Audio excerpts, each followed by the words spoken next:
দিচ্ছি, কেউ তো আমার মোকাবেলায় কেউ দাঁড়ালো না। কিন্তু মনে রেখে দিও, কুনতুম খায়রা উম্মাতি উখরিজাত লিন-নাস তা'মুরুনা বিল মারুফ। আমাদেরকে আল্লাহ দুটো কাজ দিয়েছে, অন্যায়কে মিটিয়ে দাও, অন্যায়কে প্রতিষ্ঠিত করো। হযরত আবু বকর সিদ্দিক 10,000 সাহাবাদের নিয়ে মুসাইলামাতুল কাজ্জাবের উদ্দেশ্যে রওনা দিয়ে, কেন 10,000 সাহাবা নিয়েছে? কেননা মুসাইলামাতুল কাজ্জাব 90,000 সৈন্য নিয়ে পাহারা দিয়ে বসে আছে। 90,000 আর নিয়ে যাচ্ছে 10,000 সাহাবাদের মধ্যে একটা কেউ বলে ভাই ও তো 90,000, একটা কেউ বলে কেন 10,000 সাহাবার মধ্যে একটা চেতনা আছে, আল্লাহর খুশির জন্য জীবন দেব। জোরে বলুন সুবহানাল্লাহ। 10,000 সাহাবা জানে আমরা তো শুধুমাত্র মাধ্যম, ফায়সাল্লাহ তো আল্লাহ। জোরে বলুন সুবহানাল্লাহ। এত কমপ্লিট তাদের ঈমান, এক বড় বলে ভাই যে 10,000 নিয়ে ওদের তো 90,000। কিন্তু আমরা অনেক সময় ঘাবড়ে যাই যে সবই ঠিক আছে, ওদের দিকে ই আছে, ওদের দিকে ই আছে, ওদের দিকে ই আছে। তোমার দিকে কিছু যদি নাও থাকে, তুমি যদি হকের পক্ষে হও, আল্লাহ যার সাথে থাকে তার কোনো সমস্যা হয় না। আমি কিন্তু রাত বিরোধ ঘুরে বেড়াই, অনেকে বলে তুমি এই যা রাত্রে ঘুরছো, ছেলে ঘুরে কিছু নিয়ে কি হবে? প্রয়োজনে একজন বিবাহ দেখে করা, একটা টাকার আড়াইজন চাঁদা প্রয়োজন আর তুমি। আমার ঈমান বলছে আমার আল্লাহ আমার সাথে আছে, আর আল্লাহ যার সাথে থাকে তাকে সামনেও দেখে,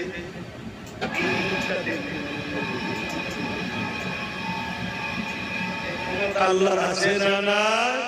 তার একটা নমুনা বলে যাচ্ছি, ঈসা আলাইহিস সালামকে মারার জন্য ঢুকেছিল না, ক্রুশবিদ্ধ হয়েছিল জানেন তো? ঈসা নবীকে মারার জন্য ঢুকেছিল। ঘরের মধ্যে ঈসা নবী আছে, আর যারা মারতে এসেছে সেই সর্দারদের নেতা ঢুকেছে। যেই প্রথম ঢুকেছে, আল্লাহ সঙ্গে সঙ্গে ঈসা নবীকে চতুর্থ আসমানে তুলে দিয়েছে, আর সর্দারের চেহারাটা ঈসা নবীর মধ্যে করে দিয়েছে। এইবারে বাকি পাবলিক যেই ধরেছে একে ধরে ফেলেছে, বলছে না আমি তো সর্দার ধরে, বলছে সর্দার তুই তো ঈসা, তাকে ধরে নিয়ে ক্রুশবিদ্ধ হয়েছে। ঈসা নবী ক্রুশবিদ্ধ হয়নি, ঈসা নবী চতুর্থ আসমানে আছে, উনি আমার নবীর উম্মত হয়ে আসবে। জোরে বলুন সুবহানাল্লাহ। কে এটা করলো? সেই আল্লাহ জানেন, আল্লাহ রাতও চেঞ্জ করার ক্ষমতা রাখে। তার তো শুরু বলতে লাগে কাফ আর নুন, কুন, ইরাদা শুধু কুন, তার মানে হচ্ছে হয়ে যা, ফায়াকুন সঙ্গে সঙ্গে হয়ে যায়। জোরে বলুন সুবহানাল্লাহ। হায়রে মুসা আলাইহিস সালাম লাঠি ছাড়লো, সঙ্গে সঙ্গে বিশাল সাপ হয়ে গেল। জোরে বলুন সুবহানাল্লাহ। সেই আল্লাহ আছে না? ক্ষমতা কি কমে গেছে? নাউযুবিল্লাহ, লা হাওলা ওয়ালা কুওয়াতা ইল্লা বিল্লাহ। ভরসা রাখ আল্লাহ, ভরসা রাখ আল্লাহর উপরে। মাদার টেরিজা দেশের সেবা করেছে, সমাজের সেবা করেছে, ওটা একটা ভালো কাজ না খারাপ কাজ? ভালো কাজ অবশ্যই, কিন্তু এর সাজা কি আখিরাতে পাবে?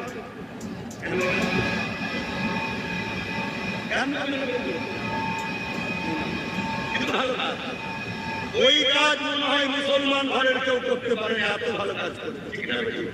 স্বীকার করতে হবে, কিন্তু তার সাজা আখিরাতে পাবে না। কিন্তু ওই কাজ যদি কোনো মুসলমান করে, দুনিয়াতেও ভালো কাজ, আখিরাতে জান্নাত পাবে। জোরে বলুন সুবহানাল্লাহ।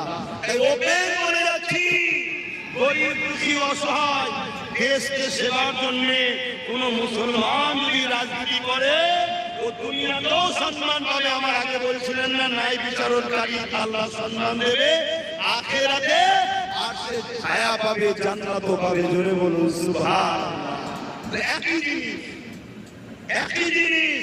ইমানদার করলে ফায়দা দুজনার, আর ঈমান ছাড়া করলে ভালো কাজ যদি হয় শুধু দুনিয়াতে ফায়দা, ভালোকে ভালো সবাই বলবে, ঠিক না বেটা? মাথায় রেখে তো যা হযরত আবু বকর সিদ্দিক হুজুরের কথা একটু বলে নিন। আল্লাহ নবী সাহাবী হযরত আবু বকর সিদ্দিক রাদিয়াল্লাহু তাআলা 2000 সাহাবা ভাইদেরকে নিয়ে মুসাইলামাতুল কাজ্জাবের দিকে রওনা দিলে মুসাইলামাতুল কাজ্জাব বিরাট এলাকা নিয়ে 90,000 বাহিনী নিয়ে বসে রয়েছে। হযরত আবু বকর সিদ্দিক সাহাবা ভাইদেরকে রেখে আগিয়ে গেলেন, মুসাইলামাতুল কাজ্জাবের সঙ্গে কথা বলতে লাগলেন, মুসাইলামাতুল কাজ্জাবকে বলতে লাগলেন, হে মুসাইলামাতুল কাজ্জাব, কেন তুমি আমার কোরআনের বিরোধী করেছো? কেন বলেছো আনাকে রাসূলুল্লাহ ও খাতামুন নবী, যেখানে আল্লাহ বলছে নবী শেষ নবী, এর বিরোধী কেন তুমি করলে? কেন তুমি রিসালাতের বিরোধী করলে? ফিতনা কেন ছড়াতে লেগেছো? তুমি তোমার কথাকে উইথড্র করে দাও। মুসাইলামাতুল কাজ্জাব দেখতে লেগেছে আবু বকর দেখে মাত্র 10,000 সৈন্য রয়েছে, অপরদিকে আমার দিকে 90,000 রয়েছে। এই সুযোগকে আমাকে কাজে লাগাতে হবে, এই সুযোগ হাতছাড়া করলে হবে না। এই সুযোগে আবু বকর 10,000কে মেরে ফেলতে হবে, যেমন আজকে অনেকে ভাবতে লেগেছে আমাদের হাতে রাত পাওয়া আছে, এতটুকু ক্ষমতা আছে, এই সুযোগে মেরে ফেলতে ভাবছে না, ভাবছেন, কিন্তু ফাইসাল্লাহ আবার হয়। নমরুদ চেয়েছিল পৃথিবীর রাজা, আমি সব কিছু করব, তার ইরাদা বাস্তব হয়েছে। খোড়া মশা আক্রমণে মারা গেল। ফেরাউন সে বিরাট বড় রাজা ছিল, মরল না। জিঙ্গিস খান সে পুরো পৃথিবীকে দখল করতে চলেছিল, লাস্টে এমন কঠিন সমস্যায় পড়লো, পৃথিবীর রাজা হওয়ার যা স্বপ্ন সে নিজে থেকে নিজে আত্মহত্যা করল। জানেন ফাইসাল্লাহ, তুমি আমি কি বলছি ওটা নয়, ফাইসাল্লাহ উপর থেকে দুনিয়া চাইবে। এই সুযোগ আমাদের মুসলমানদেরকে মেরে ফেলো, এই সুযোগ সবাই মিলে ঘিরেদেরকে শেষ করে দাও, এই সুযোগ মুসলমানদেরকে মেরে ফেলো, আমাদের হাতে সব ক্ষমতা আছে। অত সহজ নয় বন্ধু। ফাইসাল্লাহ আল্লাহর পক্ষ থেকে, কিন্তু আমাদের ডিউটি কি? আগুনে হাত দেওয়া না আগুন থেকে হাত ধরে রাখা? এইটাই তো মানুষ, এইটাই তো মনুষ্যত্ব। জ্ঞান আল্লাহ দিয়েছে, হাত দিবেন না, ইচ্ছে করে আপনার হাত দিবেন যাবে না। আজকে আমি যদি বুঝতে পারছি পরিস্থিতি কি হচ্ছে, তারপরেও যদি আমি কম্বল মুড়ি দিয়ে 10টা পর্যন্ত ঘুমাই, আমার উঠতে হবে, প্রস্তুত হতে হবে, তৈরি হতে হবে। সব বুঝতে পারছেন তো নাকি? হ্যাঁ, একটু বুঝলেন, একটু বোঝে। হযরত আবু বকর সিদ্দিক যখন 10,000 নিয়ে গেছে, মুসাইলামাতুল কাজ্জাব ভাবছে আরে 10,000 আমার 90,000 কোনো ব্যাপার না, হযরত আবু বকর সিদ্দিক বারবার বোঝাতে লেগেছে, মুসাইলামাতুল কাজ্জাব কোনো কথাই কান দিচ্ছে না। ইশারা করে দিল ঝাঁপিয়ে পড়ে যাও। ইশারা যখনই হয়ে গেল, মুসাইলামাতুল কাজ্জাবের সৈন্যরা আচমকা আবু বকর সিদ্দিকের সৈন্যদের উপরে, সাহাবাদের উপরে হামলা করে দিল। এই আচমকা হামলাতে সাহাবা ভাইরা বড় শহীদ হয়ে গেলে, বেশ কিছু সাহাবা ভাই শহীদ হয়ে গেল। এ মুসলমান ভাইয়ের ছেলেরা, হাতকে কাঁপালে হবে না, মনকে কাঁপালে হবে না, অন্যায় শুনে কখন আপোষ করলে হবে না, অন্যায়কারীর উপরে দয়া দেখালে হবে না। তুমি যদি অন্যায়কারীর উপরে দয়া দেখাও, অন্যায়কারী সুযোগ পেলে তোমাকে কিন্তু কামড়াবে। যেমন কদিন আগে বললাম, শুনছেন তো? আজও বলে যাচ্ছি, জুলুম কখনো করবে না। আর কেউ জালিম যদি হয়, তাকে মারার জন্য কখনো দিনের মধ্যে ময়া আনবে না। মনে থাকবে তো? একটা হুজুরের হিসাবে তার ছাত্রকে, তার অনুসারীকে শিক্ষা দিয়েছে, যদি শিক্ষা কবুল না করো, আর তোমার বাচ্চাকে কাফন করতে হবে। দয়া দেখাচ্ছ, দয়া দেখাও, ভালো লোকের উপরে সাপের উপরে কখনো দয়া দেখাবে না। পানি খাওয়াও, ভালো লোককে খাওয়াও, জীব জন্তু অনেক খাওয়াও, সাপকে কখনো পানি খাওয়াবে না। ও যেই তোমার পানিটা খেয়ে একটু তাজা হবে, অমনি তোমাকে প্রথম বসবার ওর কাজই হচ্ছে সবল মারা। হে নবীরা না জওয়ানেরা, হে নবী পাকের প্রেমিকেরা, তাই বলে দিয়ে যান আল্লাহ নবী সাহাবী আবু বকর সিদ্দিক ইশারা করে দিলেন, আওয়াজ দিয়ে দিলেন, জালিমরা যখন আমাদের উপরে হামলাই করে দিয়েছে, জান বাঁচানোর জন্য ডিফেন্স হয়ে যাও। এই কথা আবু বকর সিদ্দিক বলে দিলেন, সাহাবা হুজুরা ডিফেন্সের জন্য নেমে গেল। এক তো মুসাইলামাতুল কাযযাবের ৯০,০০০ ছিল, আবু বকর সিদ্দিকের ১০,০০০, আবার আচমকা হামলাতে সাহাবা ভাইদের কি শহীদ হয়ে গেলেন। এরপরও যখন আবু বকর সিদ্দিক বললেন ডিফেন্সে নেমে যাও, ওই ডিফেন্সে যখন নেমে গেল, ইতিহাস বলতে লেগেছে এই ১০,০০০ থেকে কিছু কমেও গেছে। এরপরই গুটি কদম সাহাবার মোকাবেলায় ৯০,০০০ টিকতে পারলো না, ৯০,০০০ জাহান্নামে চলে গেল। আল্লাহ নবী সাহাবাদেরকে আমার আল্লাহ পাক বিজয় দিয়ে দিলে। আরো জোরে বলুন সুবহানাল্লাহ।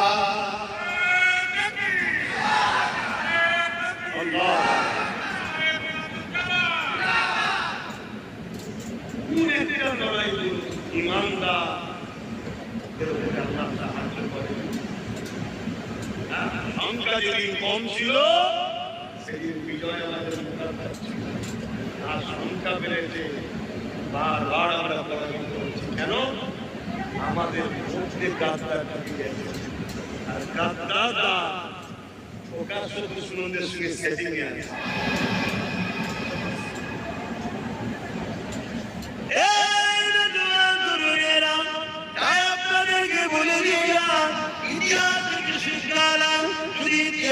শিক্ষা নেওয়ার ব্যাপার না থাকতো কেন মুসা নবী রকিয়া আল্লাহ নবী পাককে শোনালেন কোরআনে, কেন ইব্রাহিম নবী রকিয়া আল্লাহ রাসূলকে শোনালেন কোরআনে, কেন আল্লাহ নবী আলাইহিস সালাম রকিয়া শুনিয়েছে? এই জন্য শুনিয়েছে ইতিহাস থেকে শিক্ষা তোমাকে আমাকে নিতে হবে। কিন্তু আমার জানার ইচ্ছা যাচ্ছে, একদিকে ৯০,০০০ আর একদিকে ১০,০০০, এই ১০,০০০ বিজয় লাভ করলো কিসের পাওয়ারে, কিসের জোরে? একটাই পাওয়ার, আমার নবী পাকের মুহাব্বত আদব, যাকে বলা হয় ঈমান। ঈমান যদি তোমার আমার দুর্বল হয়ে যায়, তাহলে কিন্তু কামিয়াবি তোমার আমার হবে না। এই দুনিয়াদারি করো, কারবার করো, ব্যবসা করো, সব কিছুই করো, কিন্তু আল্লাহ রাসূলকে ভুলে যেও না। ঈদের উপরে আঘাত দিলে, কোরআনের উপরে আঘাত দিলে প্রতিবাদ করতে ভুলে যেও না। কেন যে দেশে বাস করো ওই দেশের আইন তো মানতে হবে, এটা আমার ইসলামের হুকুম। আল্লাহ নবী সাহাবাদের কেমন প্রেম ছিল, কেমন মহব্বত ছিল। আল্লাহ নবী নবী এমন সময় সাহাবাদেরকে লক্ষ্য করে বললে, বাবা সাহাবারা, জালিমরা ভেতরে ভেতরে তৈরি হচ্ছে বাবা, আমাদের উপরে হামলা করবে বলে।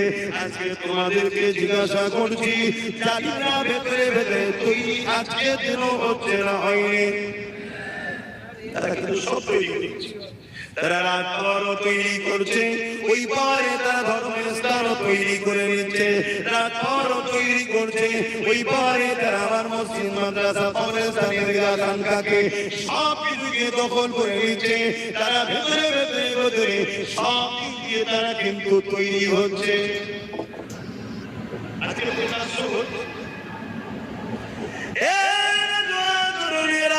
আল্লাহ নবী সাহাবাদেরকে বললে, বাবা সাহাবারা, কার ইতিহাসে বাবা আমি রাসূলুল্লাহ, আমাকে দাও বাবা, দিনের জন্য দাও বাবা। কোন সাহাবা এসে উট দান করছে, কোন সাহাবা এসে ঘোড়া দান করছে, যার যা সামর্থ্য রয়েছে আল্লাহ নবীকে দিতে লেগেছে। ওই সময় একটা মহিলা কোলে বাচ্চা নিয়ে আল্লাহ রাসূলের দরবারে এসেছে। আমার আম্মা জানেরা, আমার বুড়িরা মুখে শোনে, এই জমিনে নারীদের কোনো ইজ্জত ছিল না গো, এই জমিনে নারী ছিল অশুভ, এই জমিনে নারী ছিল ভোগের জিনিস, এই জমিনে নারী ছিল খেলার জিনিস। কিন্তু আমার রাসূলুল্লাহ নারীদেরকে এত সম্মান দিয়েছে, প্রত্যেকটা পুরুষের জান্নাত নারীর পায়ের তলায় করে দিয়েছে। ওই পুরুষরা, প্রতিটা পুরুষের জান্নাত তার মায়ের পায়ের তলায়। মা হলো নারীর জাত, আল জান্নাতু তা'তা'তামুল উম্মাহাত। এই জমিনে নারীদের কোনো মর্যাদা ছিল না, নারীদেরকে বাজারে আলু পটলের মতো কেনা বেচা হতো। মানুষ দাম দিয়ে এমন করে তাদেরকে খরিদ করে নিয়েছে, তাদের চরিত্র শোষণ করে তাদেরকে হত্যা করে ফেলতো। কিন্তু আমার রাসূলুল্লাহ এসে এই জমিনে মায়ের জাত নারীদেরকে এত সম্মান দিয়েছে। আল্লাহ নবী জানিয়ে দিল, একটা নারী একটা জান্নাত। আল্লাহ নবী আরো বলেছে, একটা নারী দুটো নারী যদি কোনো বাবার হয়ে ওই বাপ ওই নারীগুলোকে মহব্বত স্নেহ মমতা মায়া দিয়ে লালন পালন করে বিবাহ দিয়ে দেয়, ওই দুই নারীর বাবাকে কিয়ামতের দিন আমি মুহাম্মদ রাসূলুল্লাহ শাফাআত করে আল্লাহ জান্নাতে নিয়ে যাব। আল্লাহ নবী আরো বলেছে, যদি কমন করে একটা দুটো তিনটে কন্যা কোন বাপ যদি পেয়ে যায়, ওই বাবা যদি তিন কন্যাকে লালন পালন করে মায়া মমতা স্নেহ দিয়ে বড় করে তার যদি বিবাহ দিয়ে দেয়, আল্লাহ নবী দুটো আগুন তুলে দেখিয়েছে। এই দুই আগুন যেমন পাশাপাশি রয়েছে, ওই তিন কন্যার বাবা আমি রাসূলুল্লাহ আল্লাহর জান্নাতে পাশাপাশি থাকিব। আরো জোরে বলুন সুবহান। কিন্তু 1450 বছর পরে আমার বাংলার জমিনের ভাটপাড়াতে একজন ভাঁড় বেরিয়েছে, বিজেপি নেতা অর্জুন সিং। সে বলতে লেগেছে, ইসলামে নাকি রেপ করাটা ভালো কাজ। বলুন নাউযুবিল্লাহ। ওর বিচার হয়েছে, ওকে অ্যারেস্ট করা হয়েছে। কেন অ্যারেস্ট করেনি? কেন পুলিশ মন্ত্রী যে সে ওদের বোন, আমাদের কেউ নয়। ইসলামের সঙ্গে তার কোনো মায়া দয়া সম্পর্ক নাই, তাই সে কেস করেনি। অথচ তোমার বাংলার কোন একটা মা বলেছিল মমতার নাকি স্বামী নেই, তাকে এই শয়তান কেস করে অ্যারেস্ট করিয়েছে না করেনি? আরে শয়তান ওদের আমাদের নয়, কিন্তু এত বড় কথা বলতে শয়তান কেস করেছে। কথা বলছেন না কেন? এত বড় কথা বললে ইসলামে নাকি রেপ করা ভালো কাজ, রেপ করা ভালো কাজ, এটা একটা কেস করেনি। কিন্তু মমতার বিষয়ে কোন একজন মহিলা একটা ভাষা বলেছে, আঞ্চলিক ভাষা, যে ওর স্বামী, এটাকে ভালোবাসা স্বামী, কিন্তু আঞ্চলিক ভাষা। আঞ্চলিক আমি বলে না, বলে না। আমি বাংলাদেশে গেছি, বলতে হুজুর এসে কার কার বিয়ে পিড়ে দিয়েছে, ওটা ওদের ভাষা। আমার কাছে খারাপ লাগছে, কিন্তু ওদের ভালো লাগছে না। ওরা বলছে বাপ ছেলেকে বলছে, ছেলে মাকে বলছে, ওদের ভাষা। আমার কাছে ভাষা কিন্তু হাকিকত মানে কি? পিড়ে মানে টুল। ঠিক তেমনই তোমার এলাকার মা আঞ্চলিক ভাষায় কিছু একটা ওয়ার্ড ব্যবহার করেছে, যেটা আমাকেও শুনে খারাপ লাগছে। কিন্তু ভদ্র ভাষাতে কি বলা হয়? স্বামী। মমতার স্বামী এই কথাটা বলছে। আচ্ছা, আছে না নেই? যদি থাকে, যদি থাকে ঠিক নেবে, কিন্তু সেই জায়গায় তার নামে কেস হলো না, হলো সেই নিরীহ মহিলাটার উপরে। তারপরে বন্দী হয়েছে, তাকে ছেড়ে দিয়েছে, আলাদা বিষয়, আইনের বিষয়, আইনকে শ্রদ্ধা জানাই, আলাদা জায়গা। আমি বলতে চাইছি, যে শয়তান কেস করলো, যে বললো আমার মায়ের বিষয়ে কিছু বললে আমি ছাড়বো না, জেলের ভাত খাবো,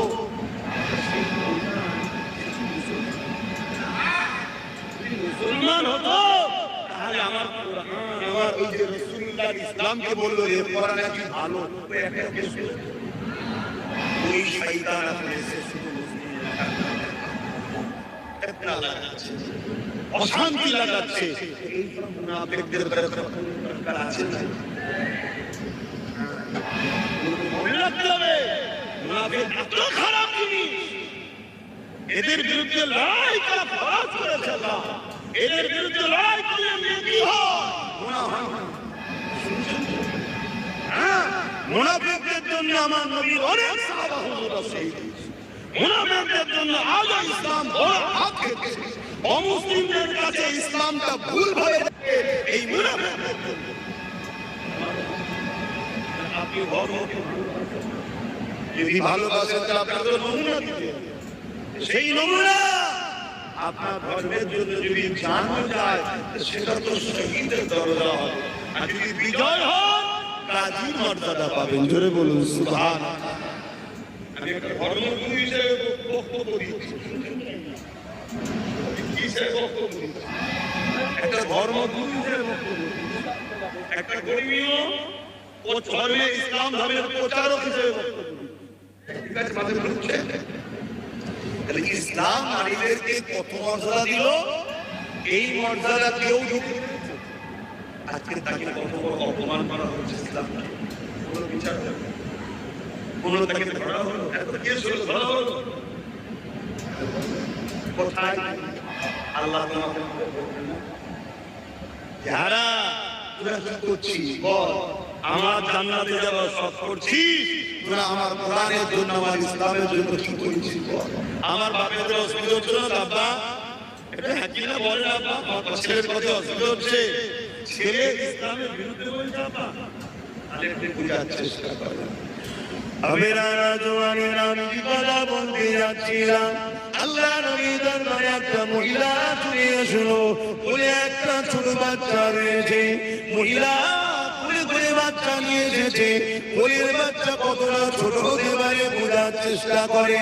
ওই সময় মহিলাটা বলতে লাগে, ইয়া রাসূলুল্লাহ হাবিবাল্লাহ, এই বাচ্চাটাকে আমি আপনার কাছে দিতে চাই, এই জিহাদের জন্য, লড়াইয়ের জন্য, জালিমদের মোকাবিলার জন্য এই বাচ্চাটাকে আপনাকে দিতে চাই। আল্লাহ নবী বলেছিলেন, মা এই বাচ্চা নিয়ে আমি কি করব, লড়াইয়ের ময়দানে বাচ্চাটা কি কাজে লাগবে? ওই সময় মহিলা বলেছিলেন, ইয়া রাসূলুল্লাহ হাবিবাল্লাহ, আপনি ঠিকই বলছেন, সত্য বলছেন, এই বাচ্চা লড়াইয়ের ময়দানে কি কাজে লাগবে? তবে ইয়া রাসূলুল্লাহ, এই মা এই বাচ্চাকে 10 দিন পেটে রেখেছিলাম। মন দিয়ে শোনেন, আপনার ঘরেও সন্তান আছে, ওই সন্তানকে আপনি আমি ধরে রাখছি, বাবা যাস না রে, বেরোস না রে বাবা, লাল আমার ঘরে তা করে তা করে তা করে তা। আল্লাহ সন্তান দিয়েছে, অনেক বাপ মা আছে কোটি কোটি টাকার মালিক, একটা সন্তানের জন্য লাখ লাখ টাকা খরচ করছে, বাচ্চা হয়নি। মা তোমাকে আল্লাহ সন্তান দিয়ে পরীক্ষা নিচ্ছে, তোমার সন্তান আগে না আল্লাহ আগে। এই পরীক্ষা দিন এসে গেছে, এখানে আর হাত উঠিয়ে বসে থাকলে হবে না। এই যুবকেরা আইন জাইনের মতো চলতো, আর আজকে আমাকে কথা বলতে হতো না, সংবিধান অনুযায়ী যদি দেশ চলতো, আর আজকে আমাকে এই শিক্ষা দিতে হতো না।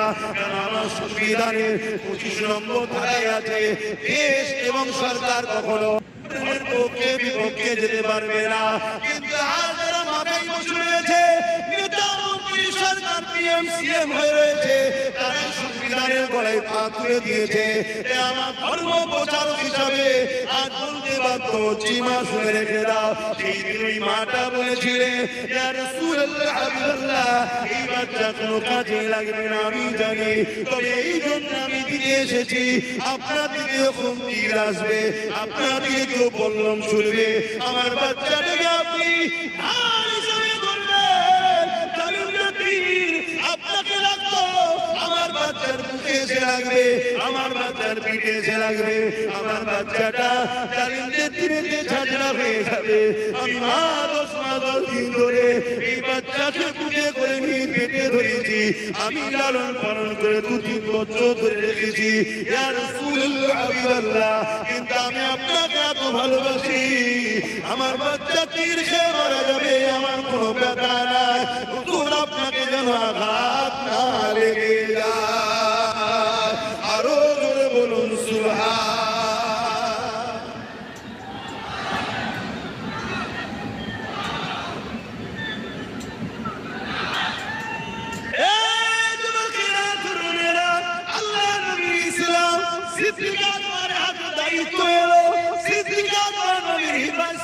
ইবাদত করে ফারুক আজমের হাতে দিয়ে দিল।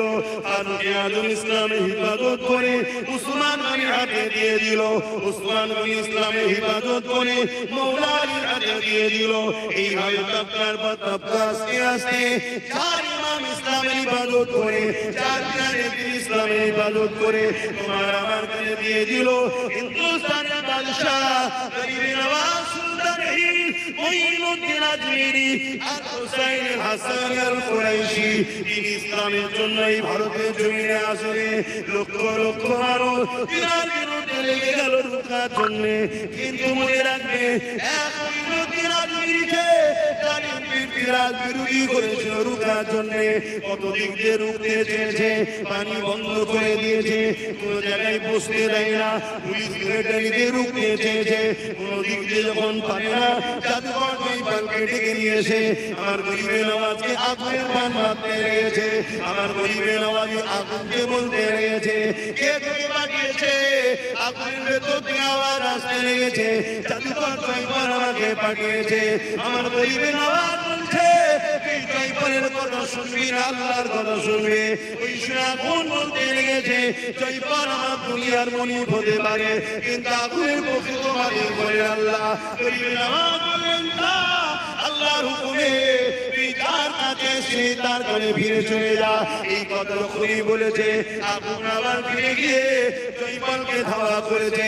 জয়পাল এতটা লুকাচ্ছিল আকাশ উড়ে চলে যাচ্ছে। ভেবে দেখুন কত বড় পাওয়ার ছিল অন্যায়ের দিকে।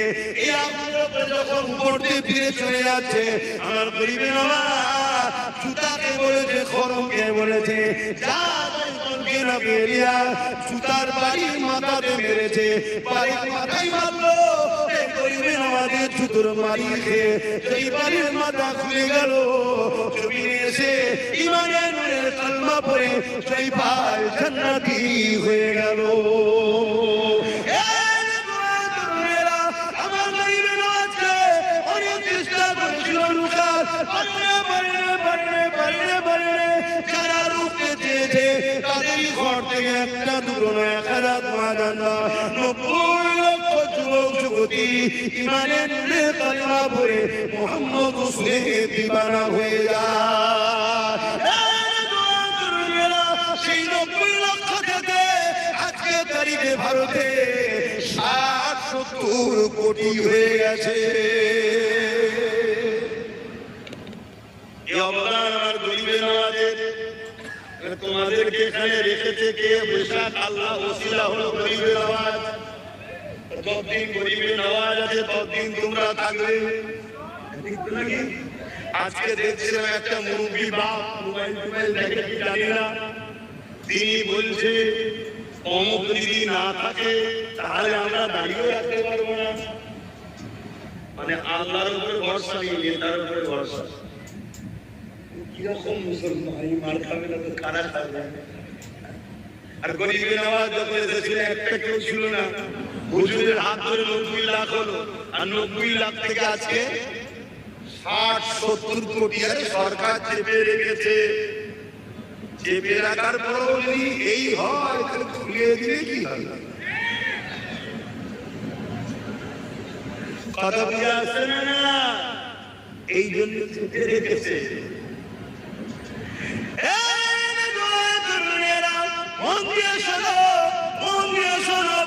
চেষ্টা করো, যুগে যুগে দুটো দল ছিল, দুটো লড়াই হয়েছে।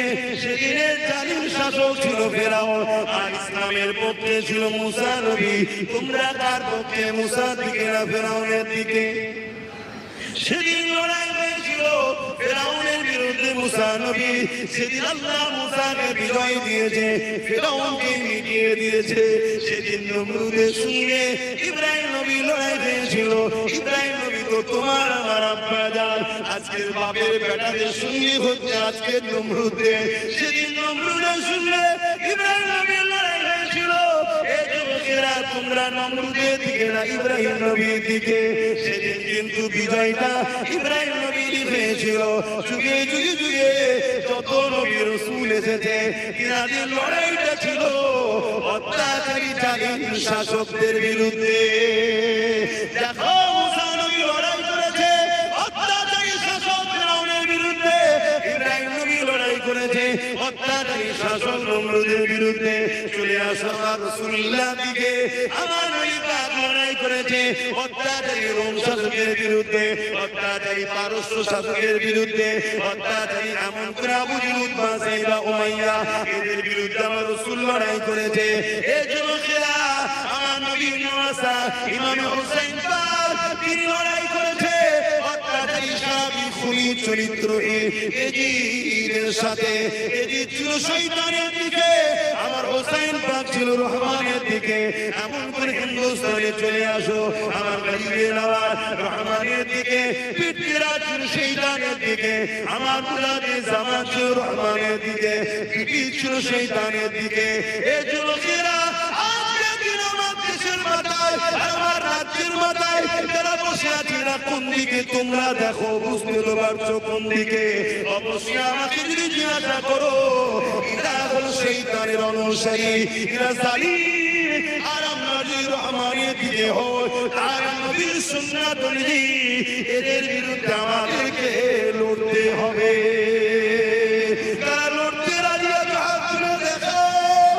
নারে জিন্দাবাদ, দিন ইসলাম, উস্তাদে রাসূলুল্লাহ হুঁশিয়ার। মনে রেখে দিও এই লড়াইয়ে তোমার আমার জীবনটাও যদি হতে পারে আফসোস আছে, দুঃখ আছে।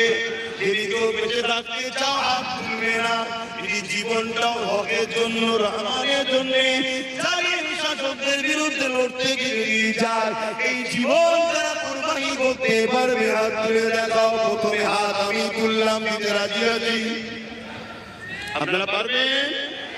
আপনারা ভাববেন ও আল্লাহ ব্যাটার বেদিতে হবে, বেদিতে হবে। এখন বললে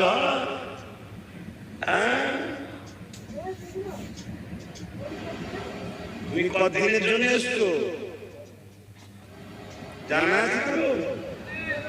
কারণ জানা আছে। আর আল্লাহ যদি তোমায় বলে রাখবো, তুমি হাজারো মুসাফিরার পরে বাদশাহ হতভাগা আকবর মুজাদ্দিদ আল-কাসানির বিরুদ্ধে পুরো মিলিটারি ফোর্স নামিয়ে দিয়েছিল। কি লড়াই! লাস্টে মুজাদ্দিদ আল-কাসানিকে জেলে পর্যন্ত দিল। তারপরও মুজাদ্দিদ আল-কাসানি জেল থেকে বেরোলো, কিন্তু বিজয় মুজাদ্দিদ আল-কাসানি হলো, আকবর ধ্বংস হলো। জোরে বলুন সুবহানাল্লাহ। এবং আকবরেরই ছেলে মুজাদ্দিদ আল-কাসানির কাছে বায়াত হয়ে পায়ে হাত শুনছে। বিজয় কার? জোরে বলো। হকের পক্ষে বিজয় কার? আর আমাদের হলো চেষ্টা। বলো সেদিন নমরুদ জ্বালিয়েছে না জ্বালাইলে, এজিদ জ্বালিয়েছে না জ্বালাইলে, আজকে জ্বালাচ্ছে না। তারাও ছিল নারীদের দেহ শোষণকারী, এরাও আজকে নারীদের দেহ শোষণ করছে। নাই বলো এখনো কেন কি লোক তোমার বইয়ের ইনসাফ হলো না? তাহলে কি করতে তোরা ক্ষমতায় বসে আছিস? দেখো কেন্দ্র শাসিত রাজ্যগুলো নারীরা নিরাপদে না। দেখো খোঁজরা মিডিয়া দেখো, এই ভুল বলছি। বলো এরা মায়ের জাতের উপরে জুলুম করছে না? মায়ের জাতের উপরে যারা জুলুম করে ইসলাম তাদের বিরুদ্ধে যুদ্ধ করার ঘোষণা দিয়েছে। আমাদের ঘোষণা থাকবে না? থাকবে না। এবং আমার দেশ নারীদের পক্ষে, জালিমদের বিরুদ্ধে, যারা নারীদের বিরুদ্ধে তাদের বিরুদ্ধে আমার দেশের সংবিধানও ঘোষণা দিয়েছিল। ঠিক না বেটি? তাহলে দেশও সাথে, ধর্মও সাথে। টেনশন কিসে? টেনশন কিসে? টেনশন হচ্ছে নাকি? হ্যাঁ, কিন্তু লড়াই বিশাল জোর হবে। লড়াই বিশাল জোর হবে। এই লড়াই আমাকে আপনাকে একা ভাবতে হবে। আমাদের হচ্ছে তারপরও পারবে তো? হ্যাঁ, তার জন্য বসবে ঠান্ডা মাথায়, যে যার এলাকায় বসবে, কাগজ দিয়ে ব্লুপ্রিন্ট তৈরি করবে। কথা বুঝে আসছে? কখনো কখনো ওই কি বলে যে ওই ডিসকভারিতে কি একটা ন্যাশনাল জীবজন্তু সব দেখায়। হ্যাঁ, ওই জীবজন্তুদের সঙ্গে দেখাইবো কিভাবে শিকার করছে, কি করছে। হ্যাঁ ওইটাই হোক, তুমি যদি বুঝতে পেরেও তো ভালো।